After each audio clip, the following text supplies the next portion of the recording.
Samar. Kanina. Napagpantay dito sa may dati ispat natin sa may Liti. Kaya lang, wala sibat, mahina pa rin. Maganda sana yung panahon ngayon at makulimlim.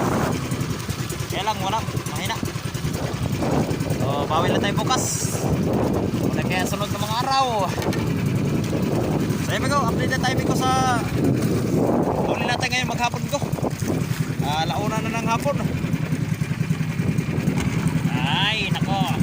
Sabi ko, bigyan natin naman mamaya ko. Mga 1 kilo mahigit lang. Ayos na yan. Yan ang huli natin ko. Hati sa ating kulir. Paramihan ko yan. Meron mga galunggong ko. Nakinig ko.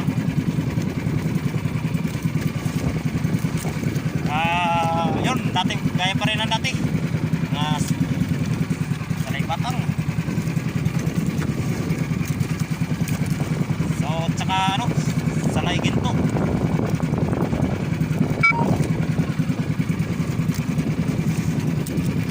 So, yun lang huli natin